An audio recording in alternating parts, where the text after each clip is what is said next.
ప్రియమైన దైవ బిడ్డలారా, ముందుగా మీకందరికీ యేసుక్రీస్తు నామంలో శుభాభివందనములు.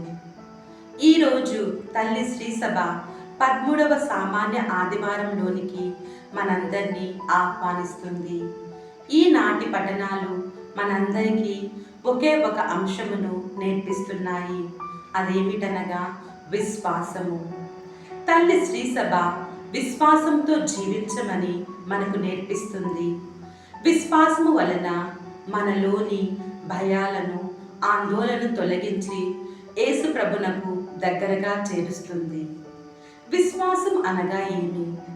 పునీత పౌలు గారు హెబ్రీయులకు రాసిన లేఖ 11వ అధ్యాయము 1వ వచనంలో మనం చూసినట్లయితే, విశ్వాసము అనగా మనము నిరీక్షించు విషయముల యందు నిస్సందేహముగా ఉండుట, మనకు చూడజాలని విషయములను గూర్చి నిశ్చయముగా ఉండుట. పాత నిబంధనలో అబ్రహాము యొక్క విశ్వాసము ఎంతో గొప్పది. తన ఏకైక కుమారుని బలిగా అర్పించారు. గొప్ప విశ్వాసిగా పేరు తెచ్చుకున్నారు.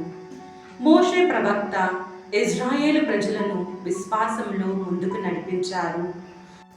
ఈనాటి సువిశేష పఠనంలో 2 గొప్ప అద్భుతములు మనను విశ్వాసంలో బలపరుస్తుంది. మార్కు గారు రాసిన శుభవార్త 5వ అధ్యాయము 21వ వచనం నుంచి 43వ వచనం వరకు.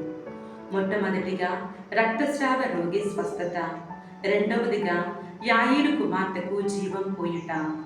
రక్తస్రావ రోగి 12 సంవత్సరముల నుండి బాధపడుతుంది.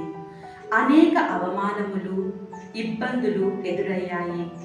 అలనాడు యేసు ప్రభువు జనసమూహంలో సంచరించుచుండగా యేసు ప్రభు యొక్క గొప్పతనాన్ని విన్న ఈ స్త్రీ విశ్వాసంతో, నేను యేసు ప్రభు యొక్క అంగీ అంచును తాకినచో నేను స్వస్థతను పొందుదును అని మనసులో అనుకొని తాను యేసు ప్రభు యొక్క అంగీ అంచును తాకింది. ఆమె విశ్వాసమే ఆమెను స్వస్థపరచింది. రెండవదిగా యాయీరు కుమార్తె 12 సంవత్సరముల బాలిక చనిపోయినది. యేసు ప్రభు బాలిక తండ్రితో, నీవు ఏమాత్రము అధైర్యపడకుము, విశ్వాసము కలిగి ఉండుము అని చెప్పెను.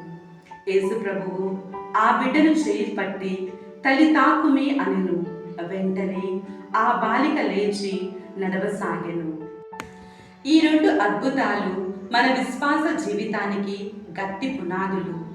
ఒకరు విశ్వాసముతో యేసు ప్రభును తాకి స్వస్థతను పొందారు. యాయీరు విశ్వాసమును చూసి యేసు ప్రభువు వారి కుమార్తెను తాకి జీవముతో లేపారు. ప్రియమైన విశ్వాసులారా, మనం కూడా రక్తస్రావ రోగి వలె యేసు ప్రభును తాకి విశ్వాసముతో ఆ ప్రభు యొక్క దీవెనలు పొందవచ్చును. మన యొక్క బాధలు, కష్టాలు, నష్టాలు, సుఖాలు, సంపదలను దేవుని చెంతకు విశ్వాసంతో చేర్చిన ఎడల ఆయన కృప వరములుగా కురిపిస్తారు. అలాగే యేసు ప్రభు కూడా మనను తాకి స్వస్థపరుస్తారు. యాయీరు కుమార్తెను స్వస్థపరిచిన విధముగా దానికి మనము సహకరించాలి, సంసిద్ధులుగా ఉండాలి. చివరిగా మనందరము కూడా దేవుని యొక్క స్పర్శ కోసం ఎదురు చూస్తూ ఆయనను తాకి స్వస్థత పొందుతూ రోజు రోజుకు మన విశ్వాస జీవితం సమృద్ధిగా ఎదగాలని, ఆ క్రీస్తు భగవానుని దీవెనలు మనందరితో ఉండాలని ప్రార్థించుచున్నాను. ఆమేన్.